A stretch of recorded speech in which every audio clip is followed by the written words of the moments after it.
বিসমিল্লাহির রহমানির রহিম। সমস্ত প্রশংসা সেই মহান আল্লাহ পাকের, যে মহান আল্লাহ পাক আমাদের আদি পিতা হযরত আদম শফিউল্লাহকে সৃজন করে আল্লাহর স্বীয় আত্মা থেকে আত্মা দান করেছিলেন। লক্ষ কোটি দরুদ ও সালাম সেই রাসূলের উপর, যিনি সকল সৃষ্টিকে তার গর্ভে ধারণ করে। বিশ্বের সকল মানব জাতিকেই আমার ভালোবাসা এবং আন্তরিক সালাম। আসসালামু আলাইকুম ওয়া রাহমাতুল্লাহি ওয়া বারাকাতুহু। আজকের আলোচনা আদমের ইতিহাস বা আদম স্টোরি। আল্লাহ পাক সর্বপ্রথম এই মানুষকে সৃজন করার জন্য সকল ফেরেশতাদেরকে ডেকেছিলেন এবং তাদের সম্মতি চেয়েছিলেন। বলেছিলেন, আমি জমিনে আমার তরফের একজন প্রতিনিধি সৃজন করব, তোমরা কি তাকে মেনে নিবে? তখন ফেরেশতারা বলেছিল, আপনি কি এমন কাউকে বানাতে চাচ্ছেন যে জমিনে ফ্যাসাদ সৃষ্টি করবে, রক্তপাত ঘটাবে? তখন আল্লাহ পাক তাদেরকে সতর্ক করে বলেছিলেন, আমি যা জানি তোমরা তাহা জানো না। সেগুলো উপেক্ষা করে আল্লাহ পাক এই আদম সৃজনের মূল সিদ্ধান্ত গ্রহণ করলেন এবং সেই আদমকে তৈরি করলেন।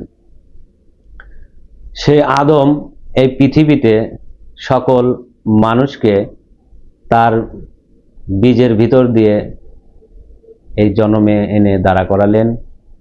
কিন্তু এই মানুষ যে মানব জন্ম পায়, সেই মানুষ একক সত্য দিয়ে এই মানুষ মানব জন্ম পায় না। প্রকৃতিতে যা কিছু দেখছেন সকল সৃষ্টি একবার করে এই মানব জীবনে উঠে আসে। আর এই মানুষ যখন মানব অস্তিত্ব ধারণ করে, তখন আল্লাহর সৃষ্টির জগতে যা কিছু আছে তা এই মানব ভাণ্ডের ভিতরে আল্লাহ পাক তার বিজ্ঞানময় সৃষ্টি তিনি এমনভাবে সিস্টেম করেছে, সমস্ত কিছু এই মানুষের সাথে যোগ লাগে। তাই আল কোরআন বলেছে, যা আছে বিশ্ব ব্রহ্মাণ্ডে তা আছে এই মানব ভাণ্ডে। এবার এই মানুষের জন্য তিনি ধর্মীয় ব্যবস্থাও রেখেছেন। এই মানুষ এই প্রকৃতির থেকে এই মানব জন্ম পায়। পৃথিবীতে যত সৃষ্টি দেখেন, এরা একবার করে এই মানব জন্ম পাবে মুক্তির জন্য। এই সৃষ্টি বা প্রকৃতির মুক্তি হয় এই মানুষে এসে। আর এই মানুষ কখন মুক্তি লাভ করতে পারে? এই মানুষ যখন সেই পরম জাতের জাতি হতে পারে, আল্লাহর রঙে রঞ্জিত হতে পারে, তখন সে সেই পরম জাতের উপরে মুক্তি লাভ করতে পারে। তাহলে যে আদমকে আল্লাহ পাক মানুষ আবাদ করার জন্য বানিয়েছিলেন, আবার সেই আদম নফস দ্বারাই এই মানুষকে জাতগত মানুষ হতে হয়। দেখেন, পৃথিবীতে যত মানুষ আছে এরা কেহই জাতগত মানুষ নয়। এদেরকেই আবার আল কোরআন বলেছে বনি আদম। বনি আদম বলতে জঙ্গলি মানব বোঝায়, অপরিচিত মানুষ বোঝায়। তার নির্দিষ্ট কোনো জাত নেই, নির্দিষ্ট কোনো জীবন নেই, তাই এদেরকে বনিজাত বলা হয়। এই আদম তখনই জাতগত আদম হয়, এই মানবের ভিতরে যে মানব আত্মা আছে, সেই আত্মার উপরে যদি কেউ প্রতিষ্ঠিত হতে পারে, আলোকিত হতে পারে, তখনই তাকে জাতগত আদম বলে। আবার সেই আদমকেই আল কোরআনে বলছে, তোমরা আদমকে সেজদা করো। কোন আদমকে?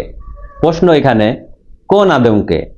যদি সেই আউয়ালের সৃজন সত্তার আদমকে সেজদা দেওয়ার কথা বলে, তাহলে সেখানে তো অন্য কোনো মানুষ নেই। তাহলে এই বৃক্ষ, এই পাখি, এই পশু, এরা কি এই মানুষকে সেজদা করবে? বিষয়টা একবার ভালো করে জ্ঞানে আনেন। প্রিয় বিশ্ববাসী, আপনাদের কাছে আমি অনুরোধ জানাচ্ছি হাত জোর করে, আপনারা এই ভিডিওটি সম্পূর্ণ দেখেন এবং জ্ঞানে আনেন। যখন হযরত আদম শফিউল্লাহ আল্লাহ পাক তার নূর দ্বারা বা জীবন দ্বারা তাকে দাঁড়া করালেন, ওইখানে অন্য কোনো মানুষ নেই। তাহলে এই আদমকে সিজদা দিতে বললেন কাদের? এই ফেরেশতা। তাহলে অদৃশ্য কোনো বস্তু বা জীবন যাকে দেখাই যায় না, তারা কি সিজদা দিতে পারে? এই বৃক্ষ লতা পাতা, এই পাখি মাছ, এই পশু, এরা কি মানুষকে সেজদা দেয়? না। আসলে এই যে বনি জাতের ভিতর দিয়ে যে জাতগত আদম হবে, ঠিক সেই জাতগত আদমকেই এই ফেরেশতারা বা নবুয়তি যারা ছিল সেই সময় তাদেরকে বলেছিল আদমকে সেজদা করো। সেজদা শব্দের অর্থ মেনে নেওয়া।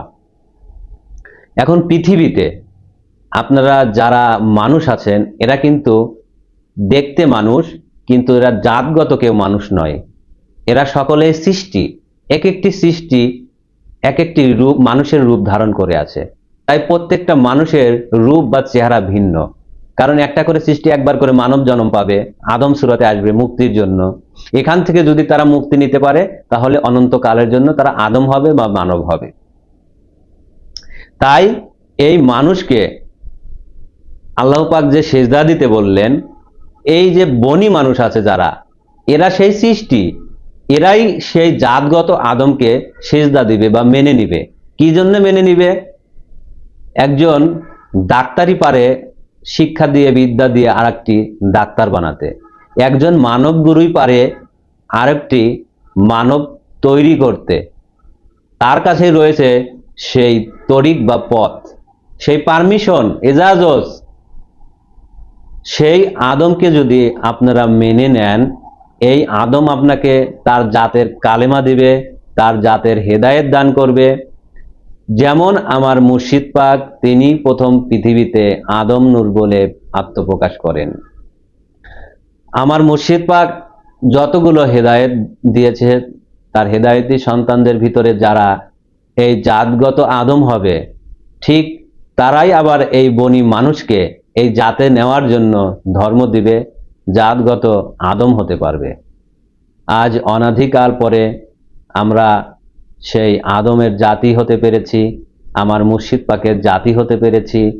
পৃথিবীতে যত নামধারী গুরু আছে তাদের জাতের কোনো পরিচয় নেই, তাদের জীবনের কোনো পরিচয় নেই, শুধু তারা নাম ধারণ করে পৃথিবীতে মানুষের কাছ থেকে অর্থ লুটে নিচ্ছে। এই ধর্ম সেই ব্যক্তি দিতে পারে যার নিজস্ব জীবন আছে, নিজস্ব কালেমা আছে, যার পিতার এই মানব ভাণ্ডে জায়গা আছে এবং বাড়ি বলা যায়। ঠিক তার সন্তানরা যেমন অরিস হয়, আমার মুর্শিদ ওফাত হওয়ার পরে আমরা গোটা কয়েকজন মানুষ সেই নফসের উপরে দণ্ডায়মান হয়েছি। পৃথিবীতে সেই বনি আদমকে বা নারীদেরকে ধর্ম দেওয়ার জন্য বার্তা বাহক হিসেবে কাজ করে যাচ্ছি। পৃথিবীর কোনো মানুষ যদি সেই আদমকে মেনে নেয়, আদমের কাছ থেকে দীক্ষা গ্রহণ করে, তাহলে তারাও সেই অনন্তকালের জন্য জাতগত আদম হতে পারবে। তারা সেই জাতগত আদম হওয়ার ভিতর দিয়ে এই বনি জাত থেকে মুক্তি পাবে। তারই জন্য এই পৃথিবীর সকল মানুষকে আহ্বান করে যাচ্ছি। যদি কোনো মানুষের কাছে, বনি আদমের কাছে, তার অন্তরে যদি এই জাতগত আদমের কথা বেজে ওঠে, নিশ্চয়ই সে আর ঘরে থাকতে পারবে না, সে আদম জাতের জাতি হওয়ার জন্য ছুটে আসবে। সেই আদম, যে আদমকে আল্লাহ পাক সর্বশ্রেষ্ঠ এবং জ্ঞানী বলেছিলেন, তার তরফের প্রতিনিধি বলেছিলেন। দেখতে তো সবাই আদম বা মানুষ, এই মানুষকে কি আল্লাহ পাক সেজদা দিতে বলেছিলেন? না।